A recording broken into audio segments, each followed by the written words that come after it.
Praise the lord. దేవుని పరిశుద్ధ నామమునకు మహిమ కలుగునుగాక. వేకోజాం ప్రార్థన. రండి, ఒక చక్కని గీతం పాడుకొని దేవుని వాక్యము చదువుకొని ప్రార్థన చేసుకుందాం. ఆనందముగా యెహోవాని కృపలన్నీ అన్ని కాలంబులందు కీర్తించెదన్.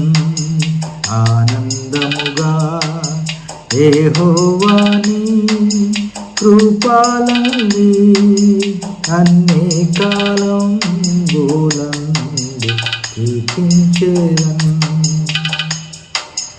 ఎన్నెన్నో శోధన బాధలు రేగి నన్ను కృంగదీయ పోరాడినన్. ఎన్నెన్నో శోధన బాధలు రేగి నన్ను కృంగదీయ పోరాడినన్. ఘనమైన నీ విశ్వాసత నాకు చూపిన కన్నా తండ్రి నిన్ను కొనియాడెదన్. ఘనమైన నీ విశ్వాసత నాకు చూపిన కన్నా తండ్రి నిన్ను కొనియాడెదన్. ఆనందముగా యెహోవాని కృపలన్నీ అన్ని కాలంబులందు కీర్తించెదన్.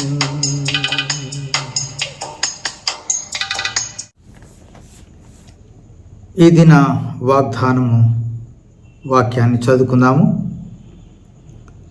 ఫిలిప్పీలకు రాసిన పత్రిక 4వ అధ్యాయము 4వ వచనం. ఎల్లప్పుడూ ప్రభువునందు ఆనందించుడి, మరలా చెప్పుదును ఆనందించుడి.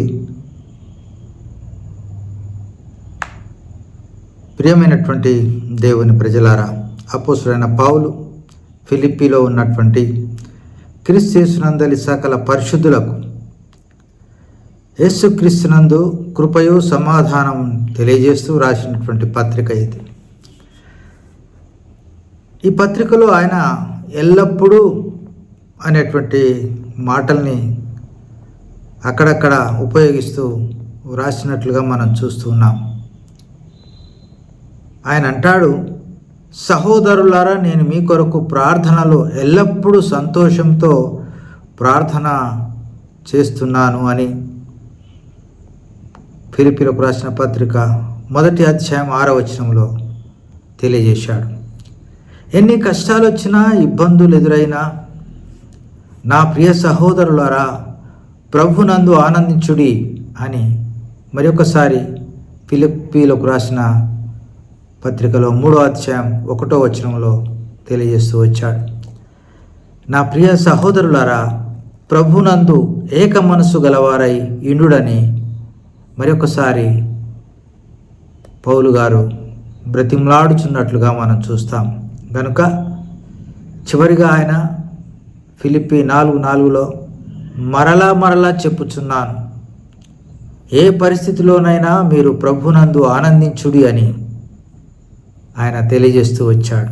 కనుక మనము దేని గురించి చింతించవద్దండి. ఆయన మనల్ని కాపాడేవాడు, మనల్ని పోషించేవాడు. మనకేం కావాలనో ఆయనకు బాగా తెలుసు. కనుక అవన్నీ మనకు సమకూరుస్తాడు. మనం దేని గురించి చింతించవద్దనేటువంటి విషయాన్ని మరొకసారి ఆయన జ్ఞాపకం చేస్తూ, దేవుడు తన ఐశ్వర్యము చొప్పున క్రీస్తు యేసునందు మహిమలో మీ ప్రతి అవసరతను తీరుస్తాడు అని తెలియజేస్తున్నాడు. ప్రియమైనటువంటి పరిశుద్ధ జనమా, మనం కూడా ప్రభువుపై ఆధారపడి నమ్మకమై నా విశ్వాసులంగా ఈ లోకంలో జీవిస్తూ ఆయన యందే ఆనందించుచు ముందుకు కొనసాగాలని పౌలు ద్వారా ఈనాడు మనము తెలుసుకుంటున్నాం. కనుక దేవుని యందు నమ్మిక ఉంచి మన ప్రతి అవసరత విషయమై బాధపడకుండా, చింతించకుండా దేవుడు తీరుస్తాడనేటువంటి నమ్మకంతో ముందు కొనసాగడానికి ప్రభు మనకు సహాయం చేయనుగాక. ప్రార్థన చేసుకుందాం. ప్రేమ కలిగిన మా ప్రియ పరలోకపు తండ్రి, నీకు వందనాలు, స్తోత్రాలు. ఈ ఉదయకాలంలో మీరు మాకు ఇచ్చిన శ్రేష్టమైన వాక్యాన్ని బట్టి వందనాలు. ఎల్లప్పుడూ ఆనందించమని, మీలో నమ్మకంగా విశ్వాసంతో జీవించమని మీరు ఇచ్చిన పాఠాన్ని బట్టి వందనాలు. నాయన, మేము మా చింత యావత్తు నీ మీద వేస్తున్నాం. మా ప్రతి అవసరత మీ మీద వేస్తున్నాం. మమ్మల్ని కాపాడే దేవుడవు, పోషించే దేవుడవు, నీకు వేలాది వందనాలు, స్తోత్రాలు. ఫిలిప్పీ సంఘానికి అదే మీరు నేర్పినారు నాయన. మేము కూడా ఈ లోకంలో దేని గురించి చింతించకుండా నాయన నీ యందు భయభక్తులు కలిగి ముందుకు సాగిపోవడానికి సాయం చేయండి. ప్రపంచం కొరకు ప్రార్థిస్తున్నాం. ప్రపంచంలో శాంతిని నెలకొల్పండి, యుద్ధాలను ఆపివేయండి నాయన. ప్రజలందరికీ నీ సమాధానాన్ని ఇవ్వవలసిందిగా ప్రార్థిస్తున్నాం. భారతదేశం కొరకు ప్రార్థిస్తున్నాం నాయన. పరిపాలించే పాలకులకు మీ జ్ఞానాన్ని దయచేయండి. అందరినీ సమానంగా చూసే నాయన ఆలోచన వారికి బుద్ధి జ్ఞానాన్ని దయచేయండి. మా యొక్క తెలంగాణలో ప్రభువా పరిచర్య అంతటిని మీరు జ్ఞాపకం చేసుకునండి.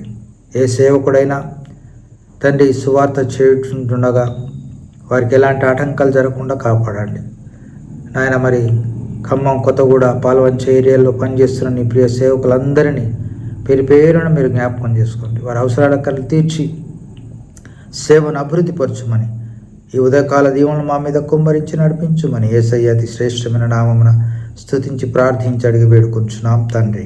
ఆమేన్.